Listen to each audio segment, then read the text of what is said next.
Olá, boa noite. Seja bem-vindo ao Jornal da Record.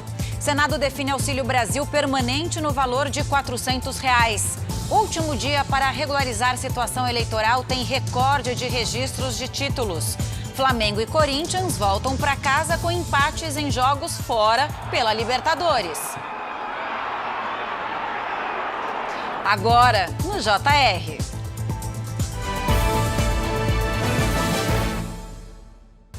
Oferecimento Bradesco Prime. Conecta você aos seus investimentos.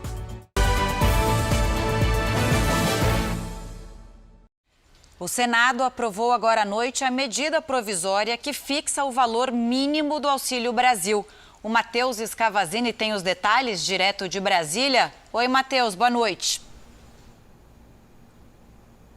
Boa noite, Camila. O texto já passou pela Câmara e agora segue para a sanção presidencial. A proposta original só garantia o valor mínimo de R$ 400 por família até o fim deste ano. Mas agora isso será permanente. As regras já estão valendo provisoriamente desde dezembro do ano passado. Também foi aprovado em definitivo o piso salarial para agentes comunitários de saúde no valor de R$ 2.400. Outro projeto aprovado no Senado facilita a construção de linhas de transmissão de energia em terras indígenas. O objetivo é viabilizar a linha Tucuruí, que vai ligar Roraima ao Sistema Nacional de Transmissão. Esse texto segue para análise da Câmara. Camila. Matheus, eu continuo com você com outro assunto, porque a Câmara aprovou agora à noite o projeto que fixa o piso salarial nacional para profissionais da enfermagem. Atualiza para a gente, por favor. Isso mesmo, Camila. O piso aprovado para enfermeiros é de R$ 4.750. Para técnicos de enfermagem, o piso ficou em R$ 2.325. Já para auxiliares e parteiras, o piso será de R$ 2.375. A votação foi acompanhada por trabalhadores da categoria que lutavam há anos por essa aprovação. Os valores vão ser atualizados anualmente pela inflação. O projeto já tinha sido aprovado pelo Senado em novembro do ano passado e vai para a sanção presidencial. Mas o presidente da Câmara, Arthur Lira, garantiu que o texto só vai para o Palácio do Planalto quando o governo encontrar uma fonte de recursos para pagar a despesa extra. Camila. Tá certo, Matheus. Daqui a pouco a gente volta a conversar. Obrigada por enquanto. Bom, e o mercado financeiro teve um dia agitado com o anúncio de alta de juros nos Estados Unidos e aqui no Brasil. O dólar comercial teve queda de 1,21%, vendido a R$ 4,90. Já o índice da Bolsa de Valores de São Paulo se recuperou e subiu 1,7%. O Ibovespa fechou o pregão aos 108 mil pontos. E o Ministério Público Federal pediu a suspensão da licença ambiental de mineração na Serra do Curral, em Minas Gerais. A gente vai até a capital mineira saber o motivo com a Virgínia Nalon. Virgínia, boa noite. Oi, Camila, boa noite para você. No parecer do procurador Carlos Bruno Ferreira da Silva, precisa ficar definido se a Prefeitura vai fazer parte do processo de licenciamento, já que parte da área também pertence a Belo Horizonte. Na última terça-feira, a Prefeitura de BH acionou a Justiça Federal pedindo a suspensão da licença liberada pelo Conselho Estadual de Política Ambiental.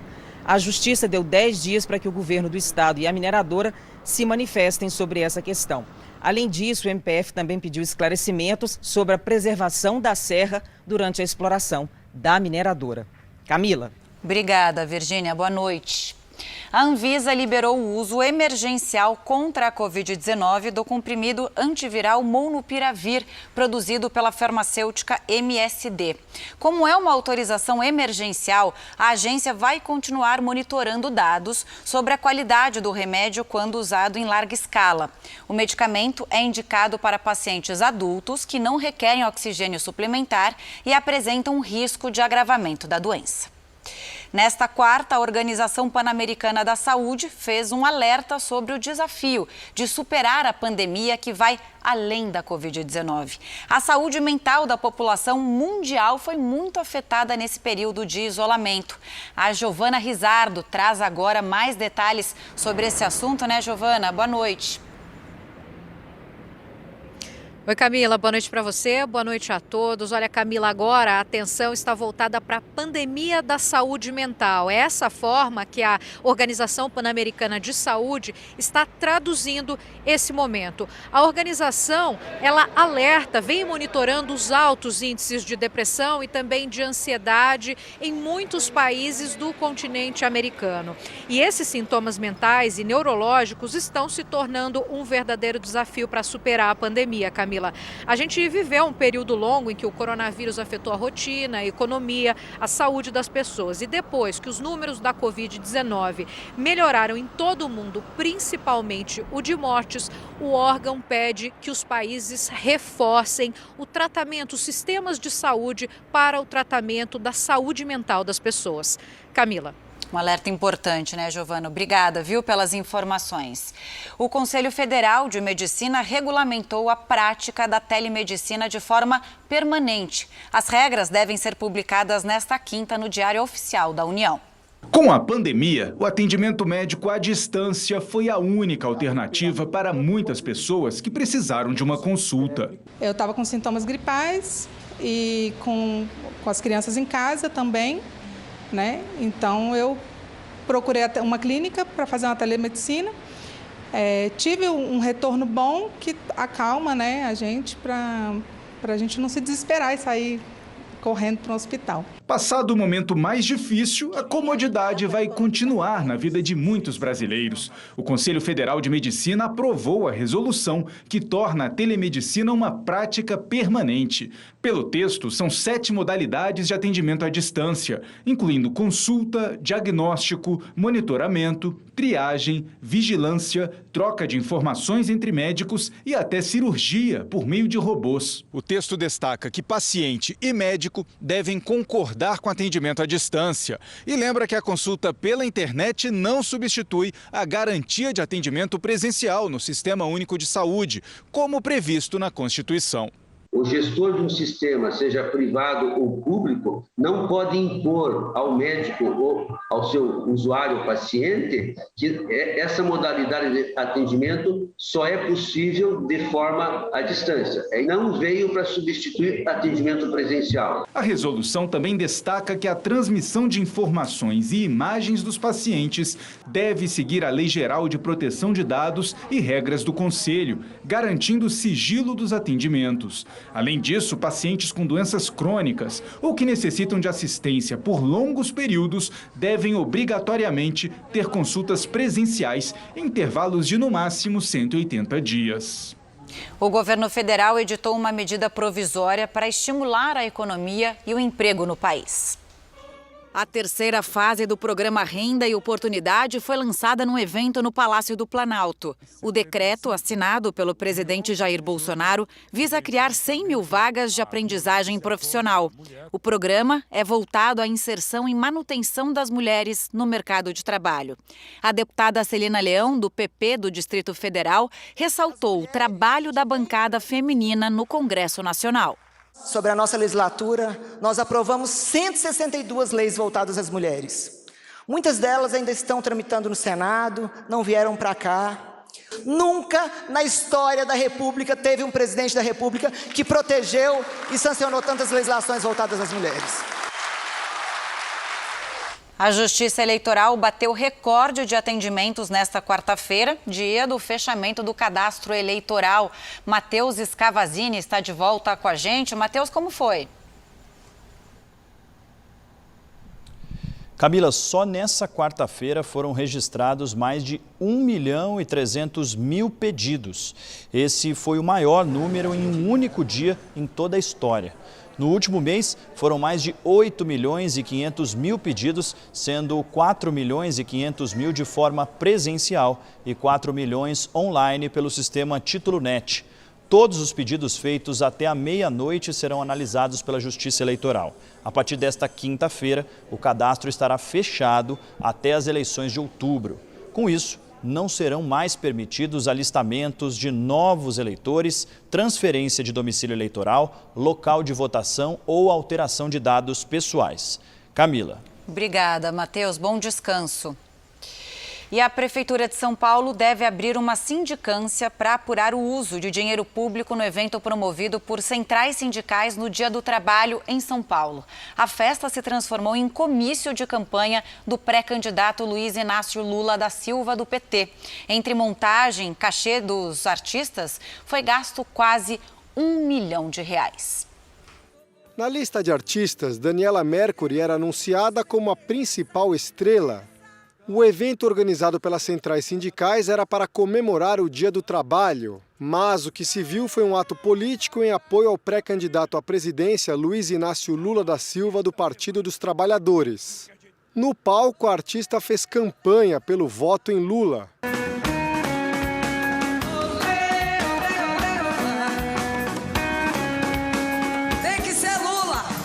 Num outro trecho do show, Daniela diz que a participação dela no evento é espontânea. Eu nunca trabalhei nem ganhei dinheiro de governo qualquer. Estou aqui com meu coração. Apesar da declaração durante o evento, aqui na Praça Charles Miller, a cantora Daniela Mercury e outros artistas receberam o dinheiro público para se apresentar no ato político. Os cachês foram pagos pela Prefeitura de São Paulo, tudo documentado no Diário Oficial. A publicação descreve a contratação de serviços de natureza artística. O contratado, no caso, é Daniela Mercury. E o valor da apresentação é de R$100 mil. Já a banda El Hombre recebeu R$30 mil. O cantor Dexter, 28 mil. Sam Pagode, 17 mil. E o DJ KLJ, 12 mil reais. A Prefeitura de São Paulo disse por meio de nota que os cachês dos artistas que se apresentaram no 1º de maio foram pagos com recursos de emendas parlamentares e que não tem qualquer ingerência nas decisões. Esse especialista em direito eleitoral enxerga a ilegalidade no uso de dinheiro público para promover pré-candidatos. A partir do momento que você tem aí um desvio de finalidade e aquela festa que seria a simples festa popular, em comemoração ao Dia do Trabalhador, dia 1º de maio, se transforma num evento político partidário, aí o poder público não pode se misturar, não pode patrocinar evento em favor de pré-candidato. Em nota conjunta, 7 centrais sindicais que organizaram o evento alegam que o uso das emendas parlamentares para apresentações artísticas e culturais tem respaldo em lei. A empresa Califórnia Produções e Edições Artísticas, que administra a carreira de Daniela Mercury, disse também em nota que o pagamento da cantora foi feito pela produtora M-Joria Comunicações, que teria sido contratada pelas centrais sindicais para a produção da parte cultural do 1º de maio. A Prefeitura de São Paulo informou que os valores destinados ao evento chegam a quase R$1 milhão. O vereador do Solidariedade, Sidney Cruz, destinou R$400 mil por emenda. O vereador Eduardo Suplicy, do PT, 125 mil. E o vereador Alfredinho, também do PT, outros R$360 mil. E será que com tanta necessidade que o Brasil tem, com tanta necessidade que a população tem, este é uma prioridade para o gasto público? Definitivamente não. A Controladoria Geral do município deve abrir sindicância para apurar o uso de dinheiro público no ato em apoio a Lula. Os Estados Unidos ultrapassaram a marca de 1 milhão de mortes por coronavírus. Quem traz os detalhes é o correspondente Vandrei Pereira. Vandrei, boa noite. Olá, Camila, muito boa noite. Esse número equivale, só para a gente ter uma ideia, a toda a população da cidade de San José, na Califórnia. Embora o índice tenha diminuído nas últimas semanas, cerca de 300 pessoas ainda morrem vítimas da Covid diariamente no país. O secretário de Estado americano Antony Blinken foi diagnosticado com o vírus nesta quarta-feira.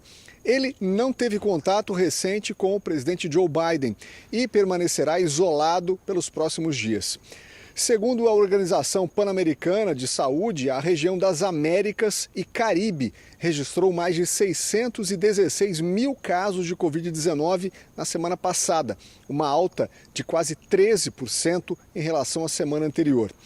Por outro lado, o número de novos casos em países como México e na América do Sul em geral caiu cerca de 8%. A OPAS reforçou que as vacinas seguem como a melhor forma de salvar vidas. Camila. Sem dúvida, uma triste marca também, né? Obrigada, Vandrei, pelas informações. A Rússia realizou em Moscou um ensaio de um desfile militar marcado para a próxima segunda-feira. Tanques e caminhões do exército russo percorreram as ruas da capital. O desfile comemora a vitória da extinta União Soviética sobre a então Alemanha nazista na Segunda Guerra Mundial. De acordo com a inteligência ucraniana, um oficial russo foi enviado a Mariupol para organizar um desfile semelhante na cidade ucraniana. Há semanas, a região está cercada pelas forças russas. E a Rússia proibiu a entrada no país de dezenas de japoneses, incluindo o primeiro-ministro, um sinal de retaliação às sanções do Japão contra Moscou por conta da guerra na Ucrânia. Vamos até Tóquio com a correspondente Silvia Kikuchi. Boa tarde aí para você, Silvia. Olá, Camila. Além do primeiro-ministro Fumio Kishida, outras 62 pessoas foram banidas pela Rússia. Entre elas estão jornalistas, políticos e professores japoneses que se envolveram em assuntos relacionados à invasão russa na Ucrânia. O Japão congelou os bens de autoridades e empresários russos e expulsou 8 diplomatas que estavam em Tóquio. Moscou considerou essas sanções inaceitáveis e disse que prejudicou a economia e a autoridade do país. A retaliação russa não ficou só no Japão. O país baniu também os governantes dos Estados Unidos e do Reino Unido. Camila. Obrigada, Silvia. E a guerra na Ucrânia pode aumentar a fome extrema no mundo, que já tinha atingido um recorde no ano passado. De acordo com a ONU, 193 milhões de pessoas enfrentam insegurança alimentar aguda, ou seja, precisam de ajuda urgente para sobreviver. Fatores como crises econômicas, fenômenos climáticos e conflitos agravam a situação. Há ainda o impasse da guerra na Ucrânia, que dificulta a exportação de fertilizantes usados nas plantações. E a tensão entre Estados Unidos e Rússia aumenta aqui na Terra, mas no espaço a situação é bem diferente, viu? O comando da Estação Espacial Internacional passou para um cosmonauta, ou seja, um astronauta russo. Na cerimônia de transição, o americano Tom Marshburn, da NASA, afirmou que passava o comando da Estação Espacial a uma pessoa forte e experiente. O russo Oleg Artemiev agradeceu a entrega da chave e a amizade do americano. Marshburn e outros 3 integrantes da equipe vão deixar a base espacial e retornar à Terra. A chegada está prevista para a sexta-feira. E uma misteriosa onda de hepatite em crianças preocupa as autoridades de saúde em todo o mundo.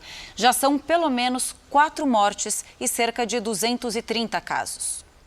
A Organização Mundial da Saúde está em alerta. 20 países relataram casos confirmados de hepatite grave em crianças pequenas. O surto da doença tem origem desconhecida. 3 crianças de 2, 8 e 11 anos morreram em Jakarta, na Indonésia. No total, 4 crianças foram vítimas fatais da doença. A maioria dos casos foi registrada na Europa, principalmente no Reino Unido. Espanha, Dinamarca e vários outros países do continente europeu também somam ocorrências. Em Israel, pelo menos 12 crianças foram diagnosticadas e entre elas 2 tiveram que fazer transplantes de fígado. Todas sobreviveram, mas autoridades de saúde monitoram hospitais e estão em alerta para novos casos que possam surgir.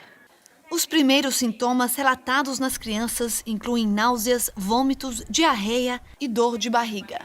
Ainda não há casos registrados no Brasil. Bom, a Universidade de Stanford, no estado americano da Califórnia, recebeu uma doação recorde para a construção de uma nova escola. O valor é equivalente a 5 bilhões e 400 milhões de reais.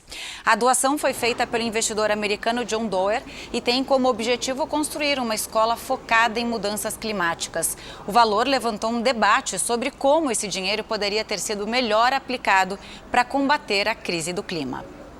A ex-mulher do ator Johnny Depp prestou depoimento pela primeira vez no caso em que é processada por difamação pelo ex-marido. A atriz Amber Heard chorou no tribunal e disse que o relacionamento dos dois era violento.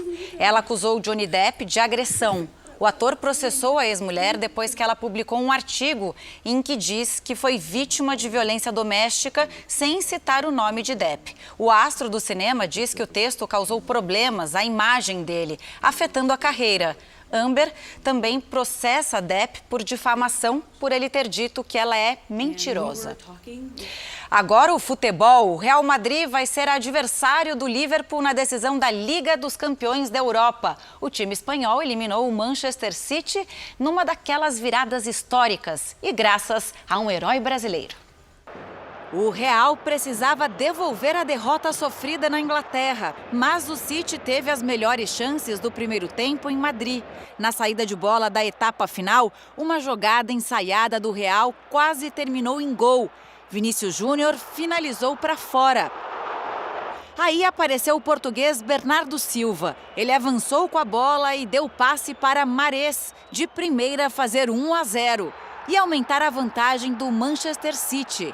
Mas aos 44 brilhou a estrela de Rodrigo. O atacante, revelado pelo Santos, aproveitou a bola ajeitada por Benzema, foi mais rápido que o goleiro e empatou o jogo. 2 minutos depois, Carvajal cruzou da direita e Rodrigo cabeceou para o gol. Era a virada do Real para incendiar o Santiago Bernabéu. Um jogo que parecia decidido, agora ia para a prorrogação. E no comecinho do tempo extra, Rodrigo cruzou para Benzema, que foi derrubado por Rúben Dias. O francês bateu bem o pênalti e chegou a 15 gols na Champions desse ano. Final, Real Madrid 3, Manchester City 1. A decisão contra o Liverpool será no fim do mês em Paris. Os dois times já se enfrentaram em 2 finais, com uma vitória para cada lado. Jogaço. E aqui na América do Sul, os 2 times mais populares do Brasil tiveram compromissos fora de casa pela Libertadores e trouxeram um ponto na bagagem. O Flamengo foi até a Argentina enfrentar o Tajeres, que saiu na frente com um gol contra. William Arão tentou cortar o cruzamento da esquerda e encobriu o goleiro Santos. No começo do segundo tempo, Isla tocou para Arrascaeta, que chutou forte e deixou tudo igual. Godoy lançou para o uruguaio Santos, que só empurrou para a rede. Sem chance para o xará goleiro. Gabigol recuou para buscar o jogo e encontrou Pedro. O atacante, que tinha acabado de entrar, empatou o jogo. Tajeres 2, Flamengo 2. O rubro-negro segue líder do Grupo H. Na Colômbia, o goleiro Cássio, do Corinthians, defendeu o pênalti cobrado por Theo Gutierrez, do Deportivo Cali. O Timão também teve uma penalidade para cobrar, mas Fábio Santos chutou por cima. Final, Deportivo Cali 0, Corinthians 0. E na Copa Sul-Americana, 2 times brasileiros jogaram em casa e venceram. Em Goiânia, Atlético Goianiense e Defensa e Justiça da Argentina. O chute de Marlon Freitas acertou o braço de Cardona dentro da área. O próprio Marlon Freitas bateu o pênalti e fez 1-0. No primeiro minuto do segundo tempo, Shailon driblou o zagueiro e marcou um golaço. Depois do escanteio, Baralhas cabeceou no travessão e a bola entrou. Pelo menos foi a opinião da arbitragem. 3-0 para o Atlético Goianiense. O Defensa e Justiça reagiu. Fontana desviou depois do escanteio. E após o cruzamento da esquerda, Albertengo fez o segundo. Mas acabou assim. Goianiense 3, Defensa e Justiça 2. No Maracanã, o Fluminense saiu na frente do Júnior Barranquilla com um golaço. Ganso acertou essa meia bicicleta logo aos 3 minutos. O time colombiano empatou no segundo tempo. Borja aproveitou a sobra e deixou tudo igual. Mas Fred deu ótimo passe para Luiz Henrique, que garantiu a vitória na estreia do técnico Fernando Diniz. O Atlético Paranaense mudou de técnico e anunciou a chegada de um velho conhecido nesta quarta-feira. O site oficial do clube anunciou Luiz Felipe Scolari nesta quarta como treinador multicampeão. Felipão é o novo diretor técnico, mas por enquanto vai acumular a função de treinador. Ele substitui Fábio Carilli, que ficou só 21 dias no cargo e não resistiu à goleada de 5-0 para o The Strongest na terça-feira. Essa edição do Jornal da Record termina aqui. Outras informações no Fala Brasil, às 8h30 da manhã. Você fica agora com o Fala que eu te escuto. Ótima noite para você.